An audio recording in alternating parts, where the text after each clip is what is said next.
Les habla el profesor Gustavo Castro en representación del equipo docente del curso de Introducción al Cálculo, y hoy en nuestra clase hablaremos sobre el análisis de parámetros de funciones polinómicas, el caso de la función constante, afín y cuadrática. En términos de lo que esperamos que aprendan, básicamente esperamos que ustedes puedan analizar los parámetros asociados al modelo algebraico de una función para inferir el trazado de la curva correspondiente, y que también puedan esbozar el gráfico de una función cuadrática a partir de la representación canónica de su modelo algebraico. En términos de contenido, vamos a revisar la función constante, la función afín, la función cuadrática.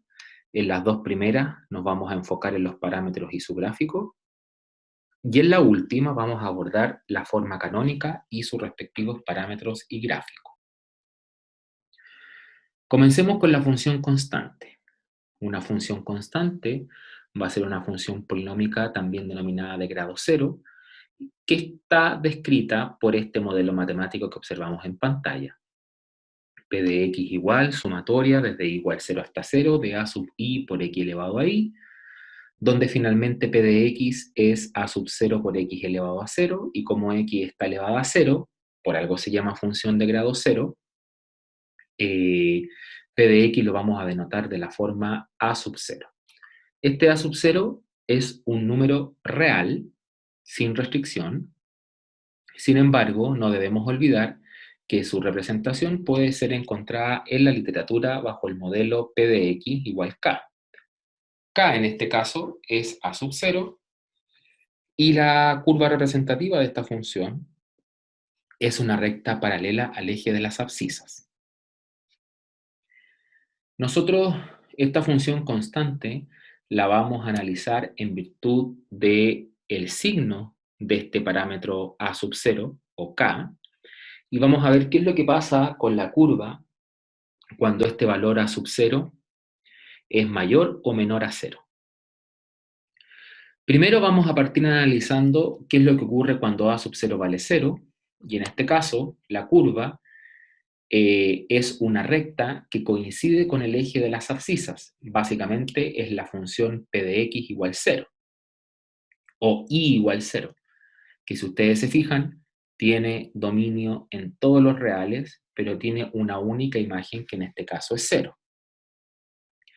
Veamos qué es lo que ocurre cuando el parámetro a sub 0 es mayor a 0. En este caso vamos a observar que la función se ubica sobre el eje de las abscisas. En este caso tenemos la función P de x igual 1, ¿cierto? Donde su dominio son todos los reales y su recorrido es una única imagen que en este caso es 1. ¿Ya? Por tanto, cuando a sub 0 es mayor a 0, la curva se ubica sobre el eje de las abscisas.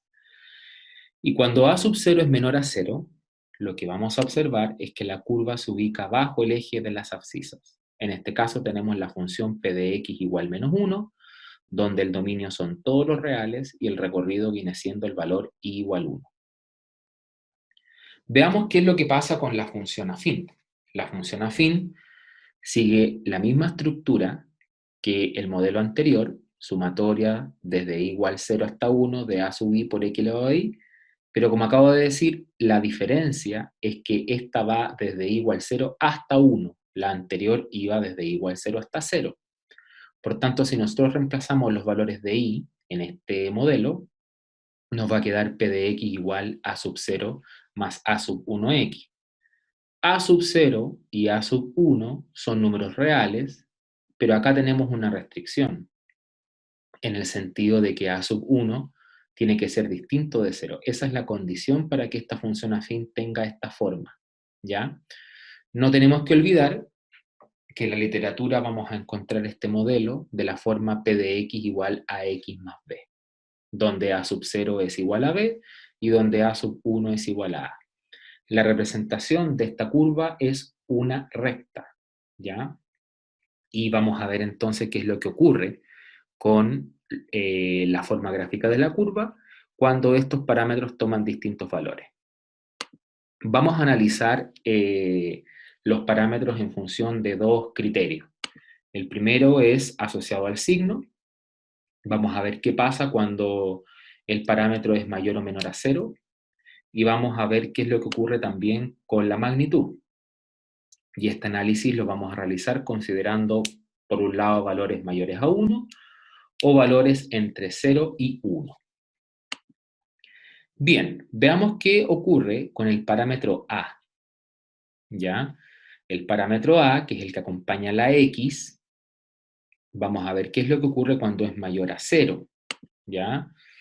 Cuando este parámetro es mayor a 0, vamos a ver que la curva se comporta de la siguiente manera. Vamos a tomar como ejemplo la función f de t igual 2t más 5 medios. Vemos acá que el parámetro a, que es el que acompaña a la variable independiente, en este caso t, es 2, ¿ya? Ahí lo estamos observando. Y lo que podemos concluir, por ejemplo, acá, es que esta función es una función creciente, ¿ya? ¿Qué observamos acá? Observamos que el dominio son todos los reales y el recorrido son todos los reales también, ¿ya? Por lo tanto, si a sub 0 es mayor a 0, la curva es creciente. Veamos qué es lo que pasa cuando es menor a 0. Cuando es menor a 0, por ejemplo, vamos a ver que esta función tiene esta forma. En este caso tomamos como ejemplo la función f de t igual menos 2t más 5 medios. Ahí vemos el signo, ¿cierto? Menor a 0. Y lo que vemos acá que la función es decreciente. Por lo tanto, aquí tenemos dominio todos los reales y recorrido todos los reales también. ¿Ya? Con la diferencia, entonces, que el hecho de que a sea mayor a 0 o menor a 0 tiene implicancias en, ¿cierto?, la monotonía de la función, el crecimiento de la función. Veamos ahora qué es lo que pasa con este parámetro en términos de su magnitud, ya no de su signo. Por ejemplo, ¿qué pasa cuando a es mayor a 1? Veamos, por ejemplo, el caso a partir de los siguientes ejemplos. Vamos a tomar la curva f de t igual t más 5 medios, que vendría siendo esta. Vamos a tomar ahora g de t igual 5t más 5 medios, que vendría siendo esa curva. Y vamos a tomar la curva h de t igual 10t más 5 medios, que vendría siendo esa función que observamos en pantalla. Entonces, lo que podemos observar acá, ¿cierto? Perdón, lo que podemos observar acá es que en la medida que este parámetro es mayor a 1, es decir, se va haciendo cada vez más grande, esta curva se va acercando al eje de las ordenadas. ¿Ya? Eso es algo muy importante para que lo anoten, tomen nota. En la medida que este parámetro A se va incrementando, fíjense que en el primer caso vale 1, acá vale 5, acá vale 10. En la medida que se incrementa ese parámetro, la curva se acerca al eje de las ordenadas. Veamos qué pasa cuando este parámetro está fluctuando entre 0 y 1. Vamos a tomar los siguientes ejemplos. Vamos a seguir con t igual más 5 medios, que es como la referencia que tenemos, la primera imagen de referencia, y ahora vamos a ir disminuyendo el valor de a. Por ejemplo, 0,5t más 5 medios. Tenemos esa curva. Y ahora vamos a tomar el valor 0,05 más 5 medios. Y tenemos esa curva. ¿Qué podemos concluir entonces? Que en la medida que este valor a se aproxima a 0, la curva, ¿cierto?, se va de alguna manera acercando o, por así decirlo, sí, acercando al eje de las abscisas. O sea, en la medida que ese valor se hace más pequeño, de alguna forma, cuando a tiende a 0, de alguna manera esta curva se va pareciendo cada vez más a una función constante, pero nunca va a ser una función constante. Aunque sea 0,000001, igual va a tener pendiente, ¿ya? Veamos qué es lo que pasa ahora respecto al parámetro b y su relación respecto al signo. ¿Qué pasa cuando b es mayor a 0, cuando b es menor a 0? Por ejemplo, cuando tenemos la función t más 5 medios, que es esa, y cuando tenemos la función t menos 5 medios. Si nos fijamos acá, el valor de a sigue siendo el mismo, lo que cambia es el valor de b, cuando b es positivo y cuando b es negativo. Acá lo que observamos entonces es que ese parámetro b finalmente determina el coeficiente de posición de la curva. De manera que cuando ese valor sea positivo, el coeficiente de posición va a estar en los positivos, y cuando ese parámetro sea negativo va a estar en los negativos, el coeficiente de posición, que básicamente es la intersección con el eje de las ordenadas. Pasemos a revisar qué es lo que pasa con la función cuadrática. La función cuadrática sigue la misma estructura de las dos funciones anteriores, porque pertenece a la familia de las funciones polinómicas, con la diferencia que esta es una función de grado 2, ¿ya? Por lo tanto, la sumatoria es de i igual 0 hasta 2 de a sub i por x elevado a i. Aquí nos va a quedar una función del tipo p de x igual a sub 0 más a sub 1x, pero como llega hasta i igual 2, nos va a quedar ahora más a sub 2 por x cuadrado. ¿Qué es lo que sabemos respecto a estos parámetros a sub 0, a sub 1 y a sub 2? Que son números reales. Y en este caso, a sub 2, que es el coeficiente que acompaña la potencia de mayor grado, que en este caso es x cuadrado, tiene que ser distinto de 0. ¿Por qué? Porque si a sub 2 llega a valer 0, esta función no sería cuadrática, sino que sería afín.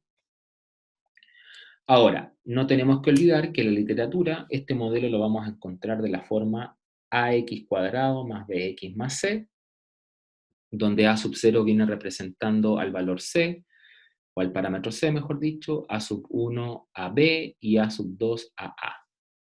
Ahora, la forma gráfica, ¿cierto?, de esta función es una parábola, ¿ya? Y vamos a ver a continuación entonces más detalles respecto a eso. Como ya observamos, ¿cierto?, el análisis de los parámetros según magnitud y signo es válido para todas las funciones reales. Con este antecedente vamos a proceder de igual forma en el caso de la función cuadrática. Sin embargo, antes de continuar, vamos a recordar algunos aspectos relevantes sobre su gráfico y la interpretación de sus respectivos parámetros. Sabemos que la estructura algebraica asociada a un modelo cuadrático es de la forma p de x igual a x cuadrado más bx más c. Y también sabemos que este parámetro a, que es el que acompaña la potencia de mayor grado, nos va a indicar siempre la concavidad o la convexidad. Cuando la función sea, o esté, mejor dicho, denotada con un a menor a 0, la función va a ser cóncava, mientras que cuando a sea mayor a 0, la función va a ser convexa. Y eso tenemos que recordar que va a tener implicancias respecto a la forma de la curva, evidentemente, y a la existencia de un máximo o un mínimo. Por cuanto, cuando a sea menor a 0, la función va a tener un máximo, y cuando a sea mayor a 0, la función va a tener un mínimo. Por otra parte, el parámetro c nos brinda información sobre la intersección de la curva con el eje de las ordenadas. Ya acá hay un error, tenemos que corregirlo. El eje de las ordenadas, el parámetro c. Y finalmente, la combinación de los parámetros a, b y c a partir del discriminante nos va a entregar valiosa información respecto a la naturaleza de las soluciones, o comúnmente denominados ceros de la función. Las curvas que tenemos dispuestas al lado izquierdo muestran las implicancias del discriminante según su valor. Así, es importante que ustedes puedan inferir a partir de la imagen las implicancias de este discriminante en la forma gráfica de la curva y registrar estas implicancias en sus apuntes. Por ejemplo, vamos a ver que en el caso de la curva amarilla, el discriminante es menor a 0. Cuando el discriminante es menor a 0, la función tiene dos raíces, ¿cierto?, que son complejas. Ya la curva, vamos a ver que estas raíces no existen en los reales, por cuanto la curva no va a intersectar al eje de las abscisas, ¿ya? Cuando tenemos una curva como el azul, ¿cierto? Donde tenemos dos intersecciones, vamos a ver que este discriminante es mayor a cero, ¿ya? Y por cuanto siempre que tengamos una curva cuyo discriminante es mayor a cero, nosotros vamos a saber que intersecta en dos puntos al eje de las abscisas. O sea, la función tiene dos raíces reales y distintas. Cuando el discriminante sea igual a cero, la función va a tener dos raíces reales e iguales. Por lo tanto, lo que vamos a observar es que solamente la curva intersecta en una coordenada, en un punto, al eje de las abscisas. Esto es súper importante tenerlo en cuenta para los análisis que hagamos posteriormente. Ahora, ¿qué información no nos entrega el modelo algebraico de la forma P de x igual a x cuadrado más bx más c? Bueno, una información que no nos entrega este modelo es aquella relacionada con la ubicación relativa del máximo o mínimo de la función. Porque, por ejemplo, A nos entrega información sobre la concavidad o convexidad. C nos entrega información sobre la intersección de la curva con el eje de las ordenadas. Y B, relacionado con A y C, nos entrega información asociada al discriminante y por cuanto nos entrega información sobre las intersecciones. De esta manera, vamos a ver que si bien P de x igual a x cuadrado más bx más c es la estructura general de una función cuadrática, existe otra forma de escribir este modelo matemático y a esa forma la vamos a llamar la forma canónica de la función cuadrática. Vamos a ver que una función del tipo p de x igual a x cuadrado más bx más c la podemos escribir de la forma a factor de x menos h al cuadrado más k. Y de esta manera entonces vamos a poder observar que h y k, como lo tenemos escrito acá, nos entrega información respecto a la posición de ese máximo o mínimo en el plano. Vamos a ver entonces cómo se obtiene esta forma canónica en un modelo cuadrático. Lo vamos a revisar y posteriormente vamos a ver un ejemplo aplicado. Veamos entonces el ejemplo. Estos parámetros h y k tienen implicancias, como ya les había dicho, en las traslaciones de la curva, por cuanto van a incidir en la posición del máximo o el mínimo. La información que nos proporciona el signo de h y k permite inferir si la curva se traslada de forma vertical u horizontal. Veamos las implicancias de los parámetros a partir de un ejemplo. Vamos a establecer una estrategia algebraica que nos permita expresar esta función que observamos en pantalla, f de x igual 4x cuadrado menos 8x menos 21, en su forma canónica, y posteriormente vamos a formalizar su máximo y o mínimo. Entonces vamos a expresar este modelo en su forma canónica. ¿Cómo lo hacemos? Veamos. Bien, tenemos la función f de x igual 4x cuadrado menos 8x menos 21. Esto está en la forma general y nosotros queremos obtener su forma canónica. Entonces vamos a tomar este modelo y lo vamos a factorizar de la siguiente manera. 4 factor de x cuadrado menos 2x menos 21. ¿Ya? Lo que tenemos que hacer es completar acá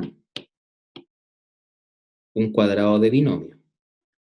Entonces vamos a escribir esto de la siguiente manera. F de x igual 4 factor de x menos algo que no conozco al cuadrado menos 21. ¿Cómo encuentro esto que no conozco? Bueno, yo sé que 2x, ¿cierto? No voy a considerar el signo porque lo voy a tomar después. 2x es el doble producto del primer término, que es x, por un segundo término que no conozco. Entonces z viene siendo 2x partido por 2x, entonces z vale 1. Si z vale 1, entonces yo sé que lo que tengo que completar acá en el cuadrado de binomio es un 1. ¿Y qué es lo que tengo al interior de este cuadrado de binomio? Tengo x cuadrado menos 2x, ¿cierto? Y acá, ojo, tengo más 1. Pero esto está multiplicado por 4. Entonces, en definitiva, lo que tengo es 4x cuadrado menos 8x más 4. Fíjense en lo siguiente. El 4x cuadrado lo tengo acá. ¿Ya? Lo tengo acá. Lo pueden ver ahí. Ahí lo tengo.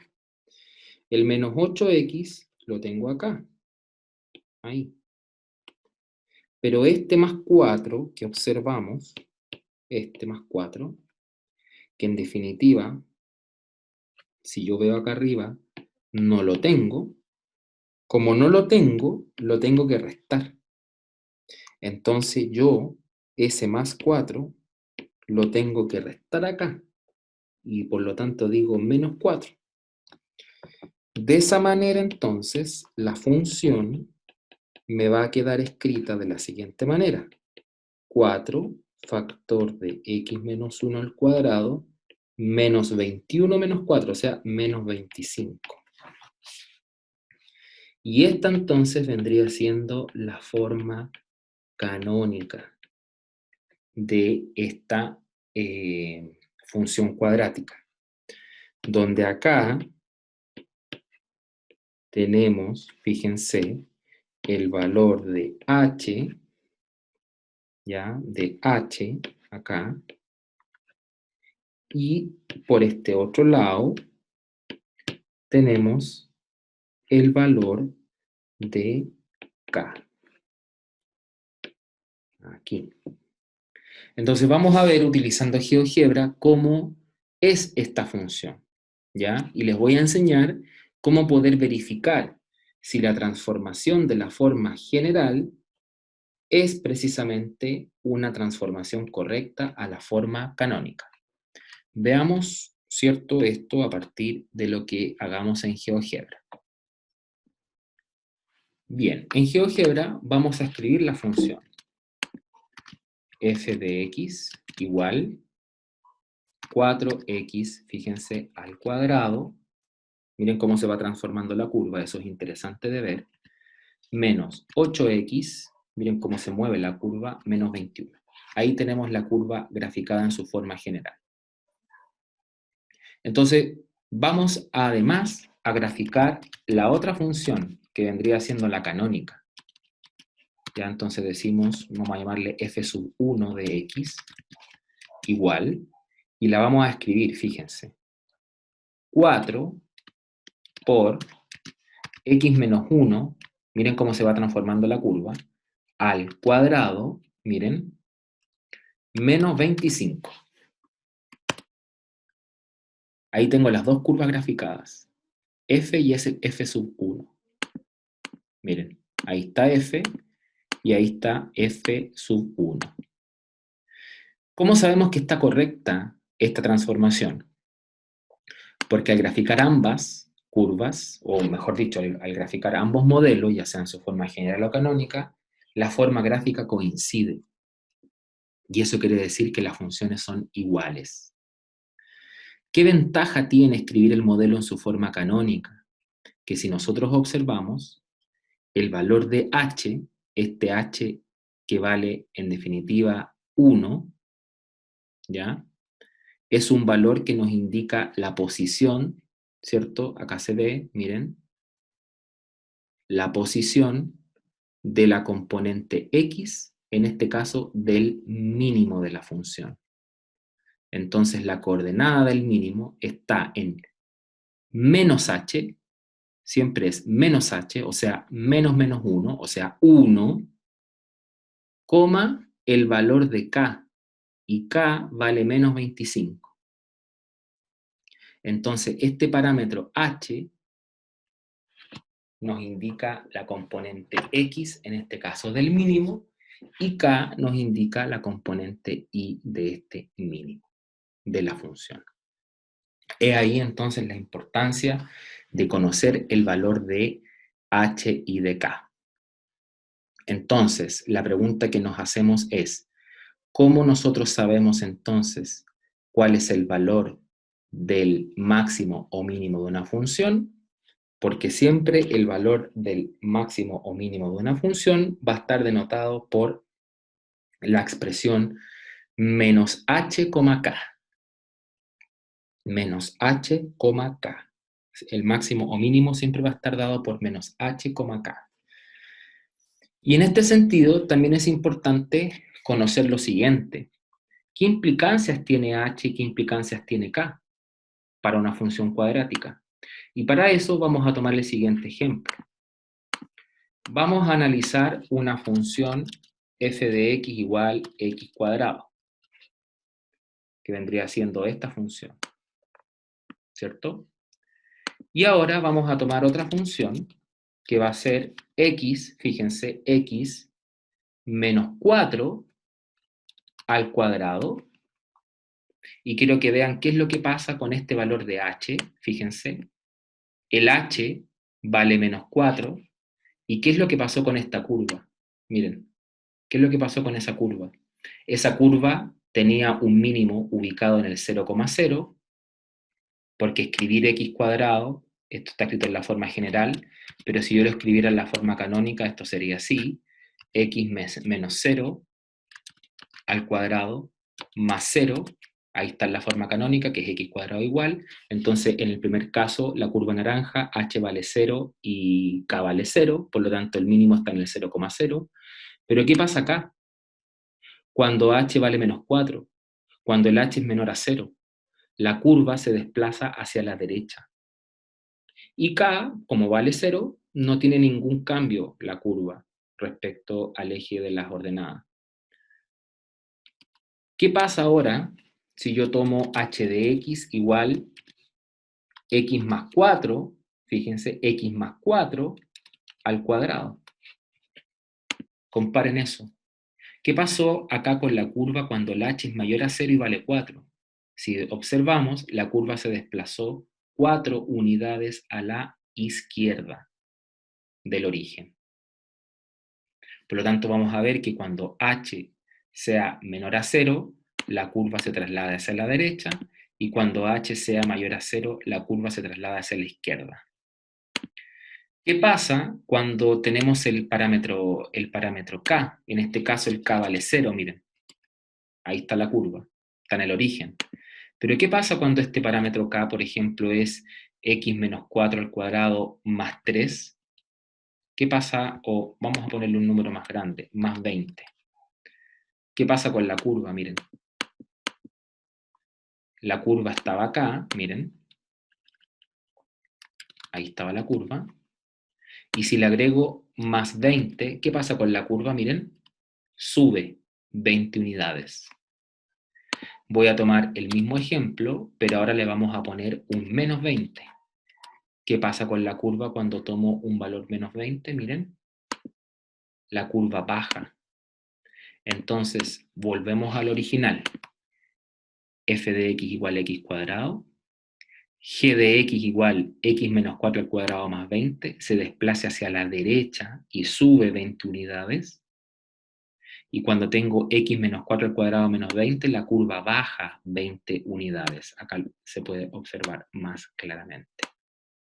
Entonces, estos valores de h y de k finalmente tienen mucha importancia porque nos van a indicar hacia dónde se mueve la curva respecto al origen, siempre tomando como referencia la función identidad x cuadrado. Y eso es muy importante para los análisis que vamos a hacer posteriormente. Bien, continuamos. A modo de resumen, es importante que para que puedan estudiar y puedan sistematizar la información que hemos entregado en esta clase, ustedes puedan completar estos cuadros. ¿Ya? Que puedan completar, por ejemplo, qué implicancias tiene el A sub 0 en la forma gráfica, perdón, el A cuando es mayor a 0 en la forma gráfica, ¿Qué implicancia tiene este A mayor a cero respecto de un elemento característico de la curva? ¿Y qué información adicional nos podría proporcionar esta información?